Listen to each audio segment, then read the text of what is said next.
Assalamualaikum warahmatullahi wabarakatuh. Salam sejahtera, salam sehat untuk kita semua.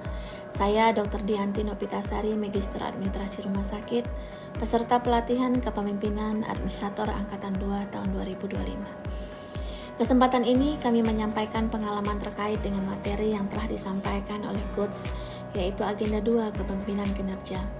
Saya berdinas di Rumah Sakit Umum Daerah Banyung Lincir, diamanah sebagai Direktur Rumah Sakit Umum Daerah Banyung Lincir.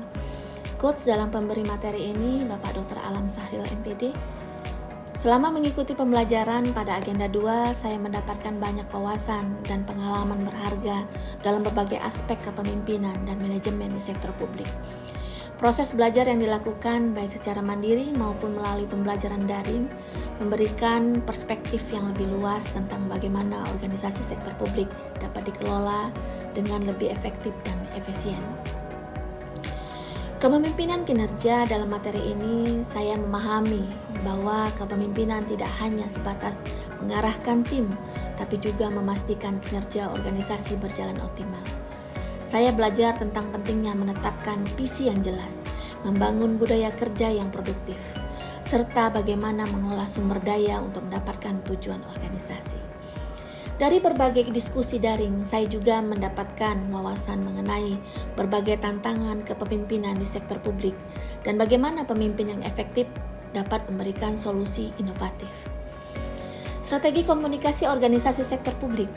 Komunikasi dalam organisasi sektor publik memiliki peran yang sangat penting dalam menyampaikan kebijakan, membangun kepercayaan publik, serta meningkatkan transparansi. Melalui pembelajaran ini, saya memahami berbagai strategi komunikasi yang dapat digunakan, baik komunikasi internal maupun eksternal.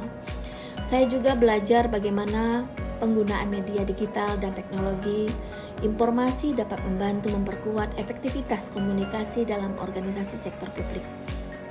Manajemen perubahan sektor publik. Perubahan merupakan sesuatu yang tidak bisa dihindari dalam organisasi, termasuk di sektor publik. Dari materi ini, saya memahami bahwa manajemen perubahan bukan hanya soal merancang kebijakan baru, tetapi juga memastikan bahwa perubahan tersebut dapat diterima dan dijalankan dengan baik oleh seluruh elemen organisasi.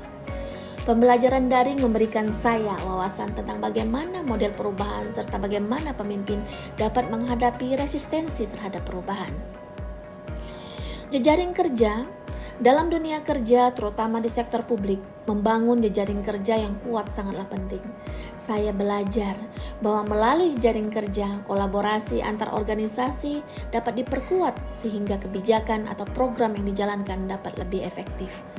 Dalam pembelajaran daring, saya juga mendapatkan pengalaman berdiskusi dan berbagi pengalaman dengan rekan-rekan dari berbagai latar belakang yang semakin memperkaya pemahaman saya tentang pentingnya kolaborasi dalam mencapai tujuan bersama. Secara keseluruhan, proses belajar dalam Agenda 2 memberikan banyak manfaat bagi saya.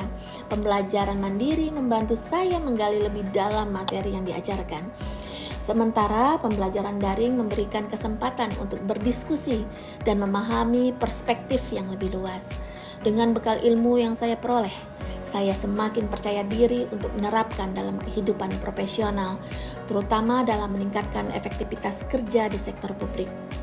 Demikian pengalaman saya dalam mengikuti pembelajaran Agenda 2. Saya berharap ilmu yang telah diperoleh dapat terus dikembangkan dan diterapkan dalam dunia kerja.